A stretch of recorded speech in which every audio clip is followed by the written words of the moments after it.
Hello everyone, welcome to my channel. कैसे हैं आप सब? होप सो सब बढ़िया होंगे। तो गाइस, आज हम बात करेंगे बीए सेकंड सेम की हिस्ट्री एक आपके सब्जेक्ट के बारे में।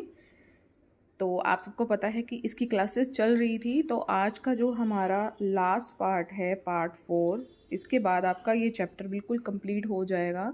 हम दिल्ली सल्तनत के बारे में, उनकी राजनीतिक व्यवस्थाओं के बारे में हमने लास्ट 3 पार्ट्स में उनको कंप्लीट किया है। तो आज हम बात करेंगे शासक वर्ग के बारे में। लास्ट मैंने आपको एकता प्रणाली के बारे में थोड़ा बहुत बताया था। तो आज हम इस टॉपिक को कंप्लीट कर लेंगे और इस तरह ये आपका चैप्टर बिल्कुल कंप्लीट हो जाएगा।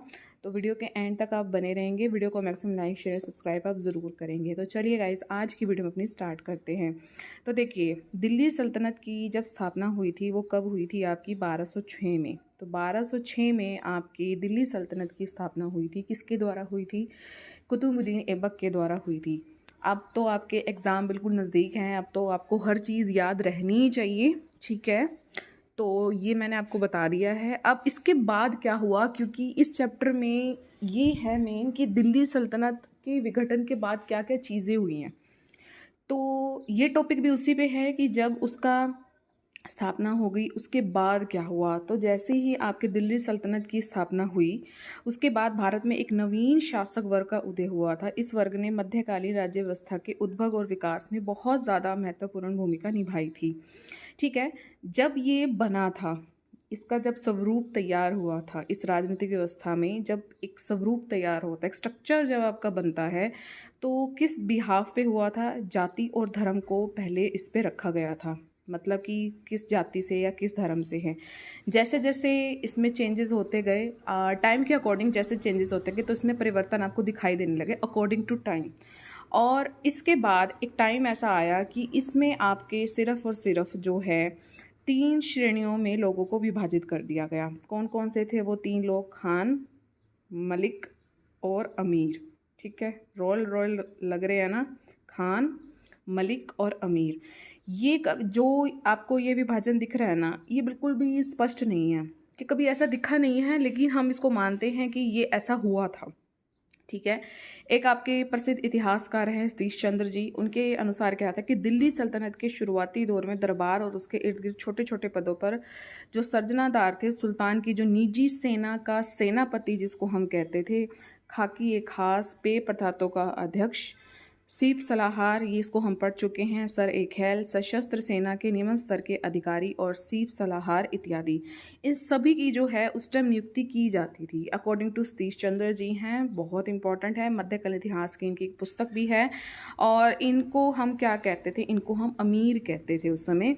लेकिन जैसे जैसे टाइम में आपको चेंजेस दिखे, आपको इनकी स्टेटमेंट याद करनी है, वो आपके ऊपर है। जैसे जैसे इसमें टाइम में चेंजेस होते गए, तो उस ये जो जितने भी आप शब्द देख रहे हैं, ये उच्च अधिकारियों के लिए यूज़ होने लग गया, ठीक है। जो पूरे धनाढ़ हो, मतलब उनके पास सब कुछ है, तो उन बंदों के लिए, उन इंसानों के लिए, उन अधिकारियों के लिए ये वर्ड यूज़ होने लगा, ठीक है। इतना आप समझ गए होंगे। सल्तनत काल में क्या हुआ, जो शासक वर्ग था, शामिल जितने भी लोग थे, ये जितनी भी सेवा शुरू करते थे ना, ये निम्न स्तर से करते थे। ऑब्वियस सी बात है कि उच्च स्तर से तो ये अपनी सेवा ले नहीं सकते, तो निम्न स्तर से ही करते थे। इनमें से बहुत से सुल्तानों के गुलाम भी रहे, जो अपनी योग्यता के आधार पर उच्च पद ले पाए और सफल भी रहे। और इनकी गणना देखिए, उनके अमीर वर्ग में जो सबसे उच्च है उसमें होने लगी। दरबार में सेवारत किसी भी व्यक्ति को जो है मलिक का अगर प्राप्त करना है, जो मलिक का पद होता था, दरबार में कोई व्यक्ति अगर वो काम कर रहा है, अगर उसको मलिक का पद प्राप्त करना है, तो उसके लिए क्या है, उससे अमीर वर्ग और शासक वर्ग में सम्मिलित किया जाता था, ठीक है। तो ये कंडीशंस होती थी। जैसे आपको एग्ज़ाम क्लियर करते हो, आपको प्रमोशन चाहिए होती है ना, तो इस वजह से है, ऐसे ही है यहाँ पर। और शासक वर्ग का सुल्तान जो है से सीधा संपर्क होता था। जो शासक वर्ग होता था उसका सुल्तान से बिल्कुल सीधा संपर्क होता था। मलिक और खानों को सरकार के उच्च पदों पर नियुक्त किया जाता था। जो मलिक होते थे और जो खान होते थे और जो अमीर होते थे, जो मलिक और उसमें से जो आपके मलिक और खान है ना, उनको सरकार के उच्च पदों पर नियुक्त करते थे। ये उच्च पद पर हैं। अब एक बर्नी इतिहासकार है, उसने अपनी पुस्तक तारीख फिरोजशाही में क्या लिखा है कि अमीरों ने केवल मलिकों का ही उल्लेख किया है, खानों का इतना उल्लेख नहीं किया है। ऐसे माना जाता है कि ये जो खान पद है ना, ये तो मंगोलों के टाइम पीरियड में आया था। ठीक है, मंगोलों के प्रभाव के फलस्वरूप ये आया था और मंगोल प्रशासन में 10,000 सैनिकों के सीप सलाहार को खान कहा जाता था। ठीक है, तो ऐसे आप जो है दिल्ली सल्तनत में तो आप खान का उल्लेख आपको नहीं मिलेगा, सिर्फ और सिर्फ आपको मलिक का उल्लेख मिलेगा। जब आपके पास अगर खान की बात आती है तो अगर मंगोलों का प्रभाव आपको वहाँ पर दिखाई देता है तब ये आपको खान वर्ड दिखने को मिलेगा, यानी कि ये उच्च अधिकारी में था। 10,000 सैनिकों के जो सीप सलाहार होते थे, पिछली वीडियो में मैंने आपको बहुत अच्छे से समझाया है, तो उसको खान कहा जाता था। जबकि सल्तनत काल में यह पद एक उपाधि के तौर पर जो है प्रदान किया जाता था। आपने इस चीज़ को याद रखना है। जो आपका खान है, ये जब दिल्ली सल्तनत था उस समय तो सिर्फ एक ही उपाधि थी, खान। ठीक है, लेकिन जब मंगोल आए भारत में, जब मंगोल आए तो ये 10,000 सैनिकों के सीप सलाहार को कहा जाता था। बस हमें इतनी ही बात ध्यान रखनी है और उदाहरण के लिए कह सकते हैं कि उल्लू खान की उपाधि प्रदान की गई थी। ठीक है, तो ये इसकी उपाधि थी, ये सिर्फ हमारे भारत में सुल्तान को दी गई थी। ठीक है, तो ये बात आप इतनी समझ गए होंगे। आगे बढ़ते हैं।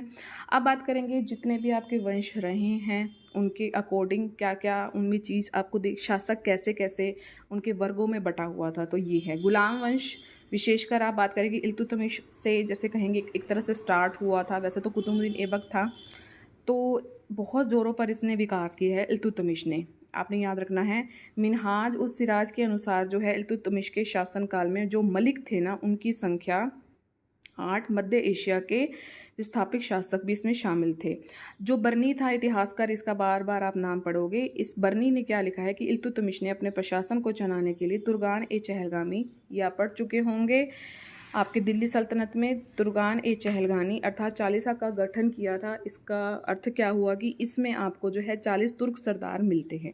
इन सरदारों ने तत्कालीन जो है राजनीति में केवल भूमिका निभाई है, बल्कि जो आपकी दिल्ली सल्तनत थी ना, उसको बहुत ज़्यादा सुरक्षा भी दी है, सुदृढ़ता दी है।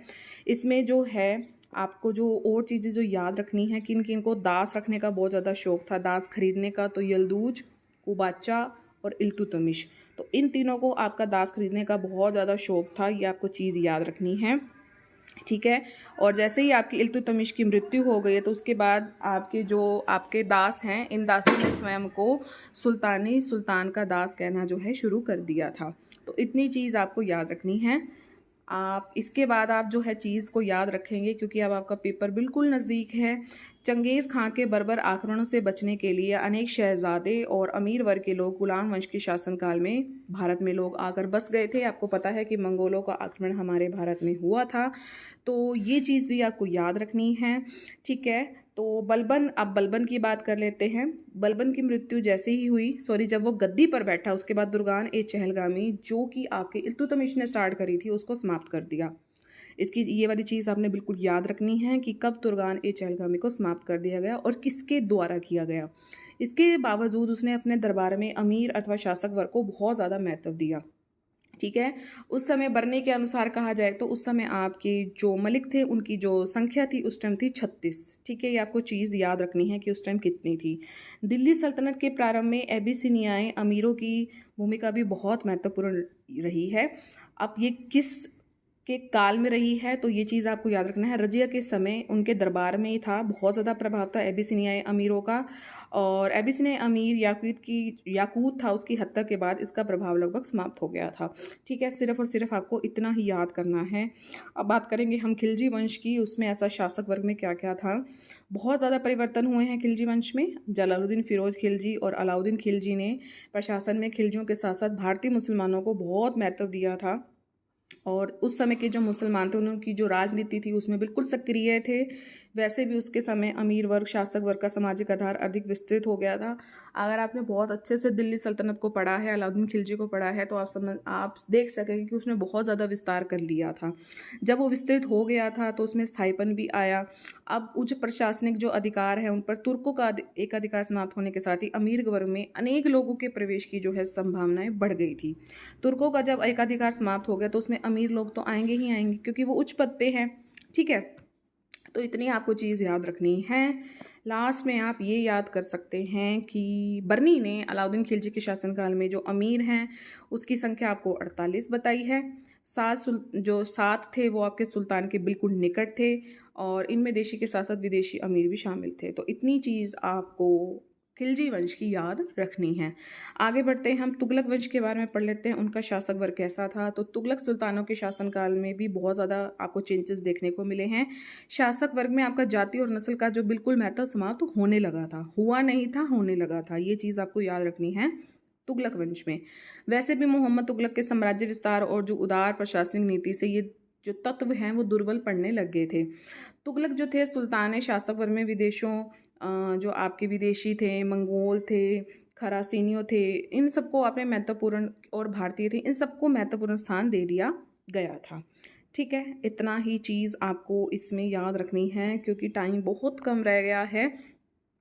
ठीक है, तो लोदी वंश के बारे में हम पढ़ लेते हैं। लोदी वंश के शासनकाल में जो अफगानों का अत्यधिक प्रभाव आपको देखने को मिला। लोदी वंश में आते आते आपके जो है अफगान आपको बहुत ज़्यादा दिखने लग गए थे, और सल्तनत काल में शुरुआती दौर में इनका इतना महत्व नहीं था अफगानों का, लेकिन जैसे जैसे अफगान आते गए बलबन और अलाउद्दीन खिलजी ने अवश्य ही अफगानों को उच्च जो है पद देने शुरू कर दिए थे। और जो अफगान थे अमीर वर्ग जो लगभग 8 सदियों तक शासित वर्ग में शामिल रहा, पूरी तरह से तुर्क और मुगल अमीर वर्ग से भिन्न रहा था। ठीक है, तो ये चीज़ आपको याद रखनी है। एक नाम आप याद रख सकते हैं कि जो भीखन का लोदी है, सुलेमान फार्मूली है और बहादुर खान रूहानी हैं, इनके पदों पर नियुक्त थे, जो प्रशासन में अफगानों को बहुत महत्व देता था। तो ये 3-4 नाम आप इसको याद कर लेंगे, कौन कौन से जो है आपके अफगान प्रमुख थे, क्योंकि इसका जो जिक्र है आपको ऊपर देखने को मिल गया है कि लोदी वंश के अंतर्गत शासन वर्ग कैसा था। नेक्स्ट बात करेंगे हम इनकी जीवन स्तर की, ये हमारा लास्ट टॉपिक है। इनका लिविंग स्टैंडर्ड कैसा था। शासक वर्ग का जो जीवन स्तर ना आडंबरपूर्ण था और विलासता से परिपूर्ण था, बिल्कुल है कि रहेगा वो तो। और इन्होंने इनके निवास स्थल जो थे महल थे, उनकी सजावटें हो गई, हरम में हिस्ट्रियों के रहन सहन हो गए, उनके खर्चे हो गए, उनकी कीमती वस्त्र हो गए, शाही अस्तबल हो गए। तो बहुत ज़्यादा इसमें आपकी बुक्स हैं जो दिल्ली सल्तनत से जुड़ी हुई हैं, तो उनका बहुत ज़्यादा उल्लेख किया गया है। सुल्तान बलबन के समय उसके जो चचेरे भाई थे मलिक चिश्ती खान ने अवसर पर कवियों और भाटों को अपने सभी घोड़ों पर 10,000 टन के जो है उपहार में दे दिए थे। तो कुछ कुछ चीज़ें जो हैं आपको देखने को मिलेगी, वही वही चीज़ हमें याद रखनी है। ठीक है, दिल्ली का कोतवाल कभी भी एक पोशाक को 2 बार नहीं पहनता था। देखो कितनी ठाठ थे इनके। गरीब लड़कियों की विवाह में दहेज भी देता था। इस प्रकार बलबन की दीवारें और बलबन का नाम आप ज़्यादा इसमें देखोगे। ठीक है, शासक वर्ग जो है नगरों में निवास करता था। ये जो आपके कुछ कुछ आपके ये ऊंचे ऊंचे पद दिए गए हैं, जैसे कि वजीर हो गया, दीवाने अर्ज हो गया, ये नाम आप याद रख लेना। वजीर हो गया, दीवाने अर्ज हो गया, दीवाने इंशा हो गया, रसालत हो गया, मुख्य काजी हो गया, इक्तेदार हो गया, ये सभी इन्हीं पदों पर नियुक्त होते थे। और ये कैसे थे, अपना ठाट बाट से रहते थे और मोटी धनराशि वेतन के तौर पर इनको मिलती थी। ठीक है, तो ये सब चीज़ें आप अपने अपने हिसाब से लिख सकते हैं। तो सल्तनत काल में अमीर वर्ग की संरचना तथा स्वरूप में भी बहुत ज़्यादा परिवर्तन आपको देखने को मिले हैं। सुल्तान अमीर वर्ग तथा शासक वर्ग की सहायता से प्रशासन चलाते थे। बिल्कुल इन्हीं की बदौलत सब कुछ चल रहा था, और इनमें तुर्क भी होते थे, गैर तुर्क भी होते थे, अफगान जो होते थे, इनके बारे में आपने नाम ज़रूर याद रखने हैं। ये सभी सम्मिलित थे। उस समय जो अमीर जो था आपका वैभवतापूर्ण जीवन व्यतीत करता था। तो इस तरह ये आपका चैप्टर बिल्कुल कंप्लीट हो गया है। तो कैसे लगा ये वीडियो, कमेंट सेक्शन में अपना फीडबैक आपने ज़रूर देना है। अब आपने क्या करना है, maximum like, share and subscribe का रेड बटन उसे ज़रूर प्रेस करना है, और ऑल पर आपने ज़रूर क्लिक करना है, ताकि चैनल पर जितनी भी वीडियोस आए उसकी नोटिफिकेशन आपको टाइम टू टाइम मिलती रहे। क्योंकि अब आपको डेली आपको क्लासेस मिलती रहेंगी टिल योर एग्ज़ाम। वैसे तो आपके नेक्स्ट सेशन में जुलाई में प्रॉपर आपको जो है क्लासेस देखने को मिलेंगी, ठीक है, लेकिन अभी के लिए सिर्फ इतना ही है कि आप जो है अपने पेपर में कुछ लिख सकें। ठीक है, चलिए मिलेंगे अपने नेक्स्ट सेशन में। Till then thank you so much for watching. Bye bye guys and take care.